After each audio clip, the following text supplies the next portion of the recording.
One of the things that's really difficult about hypothesis testing is the words, all of the words everywhere. It's really, really confusing. There's test statistic, critical value, critical region, significance level, all of these words here, too many words. So hopefully we can sort of unpick it a little bit so it makes a bit more sense. So we've got a situation in which the probabilities are distributed binomially. So we've got people coming into a shop, there's 50 of them, they either do or do not buy this particular computer. So that is a binomial situation. We've got n is 50, and if the store owner is right that the probability of choosing that particular make is 0.2, then it would be 50, 0.2. So your test statistic is going to be the number of people buying this computer.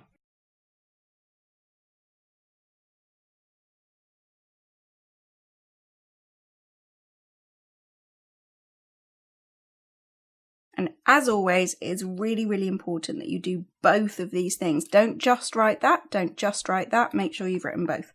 So now we've defined our test statistic. Now, the H0 is called the null hypothesis. Some more words there, null hypothesis. And H1 is called the alternative hypothesis. Now, the null hypothesis is that basically the person who is claiming that they know what P is right. So it's that P is something. So in this case, P is 0.2 would be our null hypothesis. That is what the store manager thinks, that we think P is 0.2. Now, there's somebody else who thinks something different, and that's the alternative hypothesis, but it's still about P. So it's still going to be H1 about P. Now, there's various different alternative hypotheses that we could have. We could say, I don't think it is 0.2, I think it's more than that. Or we could say, I don't think it is 0.2, I think it's less than that. Or we could say, I don't think it is 0.2, I think it's not 0.2. So I'm not saying that I think it's bigger or smaller, I just think you're wrong, it's not 0.2. So the alternative hypothesis is the one where the other person is saying, nah, it's not that, that's wrong. Either it's bigger or smaller or whatever. So to find out which situation we're in, we have to read the question and see what the other person is saying. So find the critical value, blah, blah, blah, blah, blah. Evidence that the probability is different from 0.2. So it's this situation here, just different, just saying, I'm not saying it's bigger or smaller, I'm just saying it's not 0.2. So the alternative hypothesis is that it is not 0.2, P is not 0.2.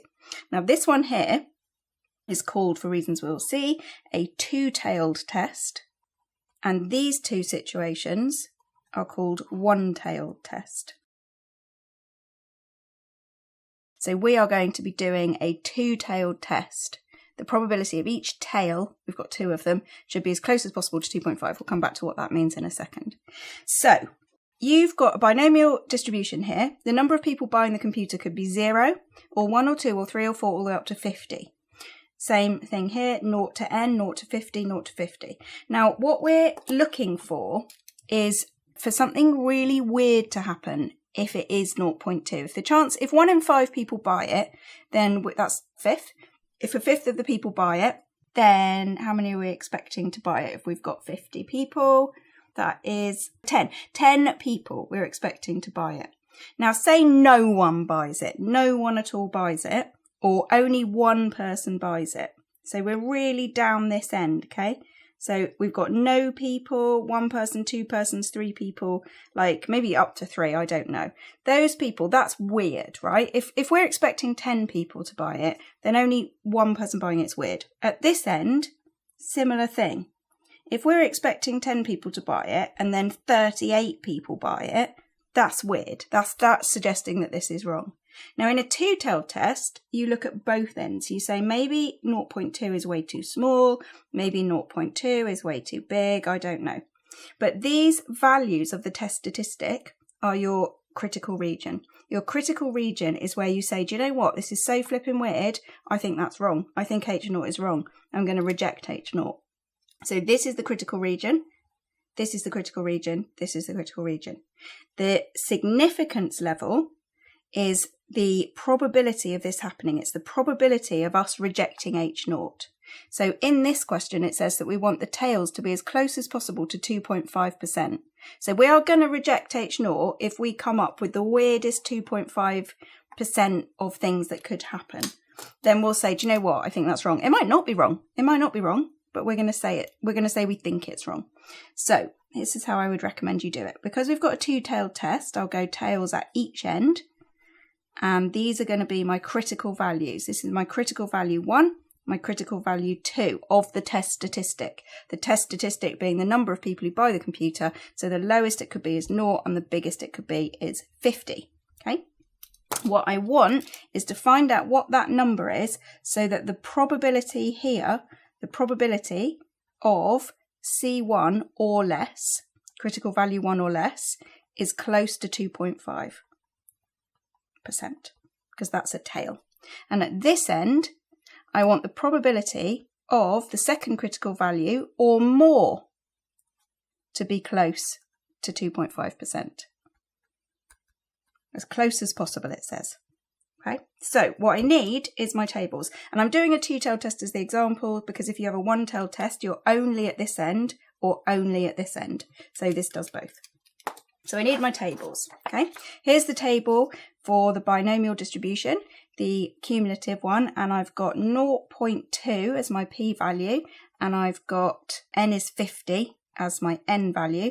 And what I'm trying to do, first of all, is find this number here. And the probability of this or less, I want to be as close as possible to 2.5%. So if I look down, there's one, that one there is corresponding to 4, and that is 1.85%. And then the next one, 5, 4.8%. Okay. Now I'm going to write down both of those to show the examiner that I do know exactly what I'm doing, and I've considered both. The probability that x is less than or equal to 4 is 0.0185, and the probability that x is less or equal to 5 is 0.0480. The one that's closest is this one. Closest to 2.5 is this one here, the star. So the critical value is 4. Okay, x is 4. If x is 4, or 3, or 2, or 1, or 0, that's going to be so weird if we're expecting 10. So the critical value is 4. The critical region is 0, 1, 2, 3, 4. All of that region there is the critical region. At the top end, now if this area to the right is 2.5, then this area to the left is going to be 97.5. So let's look down 0.2, we're looking for 97.5. We've got 9692, that's corresponding to 15. And we've got 9856, that's corresponding to 16. So I'll write those two down. The probability that x is less than or equal to 15 is 0.9692, and the probability that x is less than or equal to 16 is 0.9856. Okay, which one is closest to 97.5? Because if there's 97.5% this way, there's 2.5% that way, which is what I want. And it is this one. This one's closer. So the critical value is 15, right? Wrong. Wrong, wrong, wrong, wrong, wrong. Okay. This is really, really important. The critical value is not 15. What I found is that the probability, to get the probability of this to be as close as possible to 2.5, then I needed to choose 15 as this one here. That's 15. The probability of 15 and less is as close as possible to 97.5. So therefore, rolling the pen slightly, to get this bit to be 2.5, I need that to be 16, not 15. And that's why this picture is really simple, really good. It's going to help you not to make that mistake. What we've found is that 15 there, and what we need is this critical value here, 16. Not because that says 16, but because this is closest, that's 15, that's there, and then therefore it is 16. Okay, I'm going to put that in a big bubble for you so that you can remember, because it's the most important thing.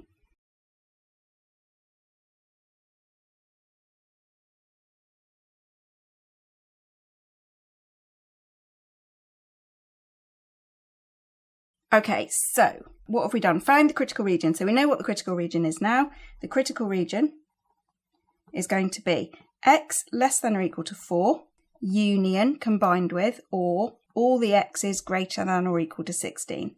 So if I count how many people come in the shop and buy the computer, if it's in this critical region, then I'm going to reject H0. I'm going to say it's not, P is not 0.2. I think it's not 0.2. I'm going to reject it. Okay, now we have, what is the significance level of this test? Now the significance level of the test is the actual probability that we are in the critical region. So what I need to find out is, what actually is the probability of getting between 0 and 4? Oh, I already know it. That. What is the probability of getting 16 to 50? I already know it. It is 1 minus this. So the significance level is the probability of incorrectly rejecting H0. It means that H0, actually, we just got a weird result. The probability is 0.2, but we just got a weird result. That will happen sometimes. And we rejected H0, but we shouldn't have done. So it's going to be 0.0185 plus 1 minus 0.9692.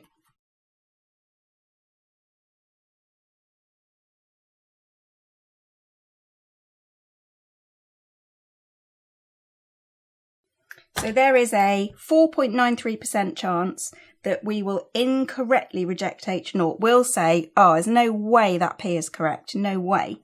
Because look, like 20 people bought it. That's twice what we expected. But it was just a fluke. It was just a fluke. It's still correct.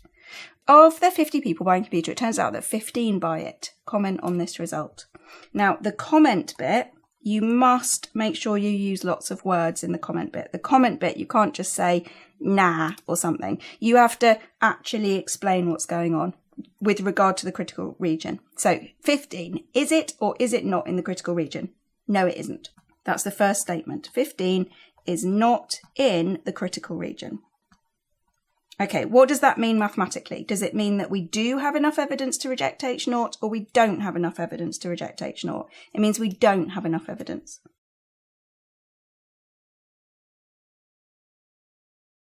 Okay, that's whether or not it's in the critical region. That's what it tells us that we can do mathematically, reject or not reject H0. And now we need the context. What was the manager trying to do? He wanted to conclude that there was evidence that the probability is not 0.2. He has not got that evidence. There is not enough evidence. It's the same thing, but this is maths, and now I'm going to write it in context.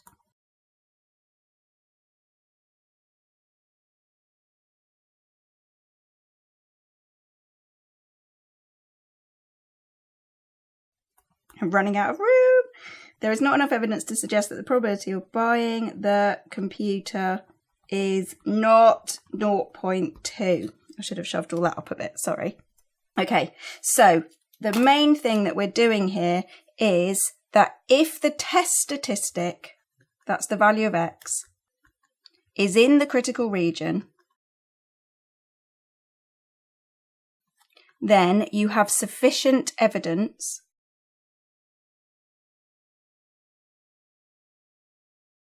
to reject H0. That doesn't mean H0 is wrong. It doesn't mean H0 is wrong. It could have just been a fluke result. What is the chance of that fluke result? The chance of that fluke result is the significance level, and then the significance level, therefore, is the chance that we will reject H0 and we shouldn't have done.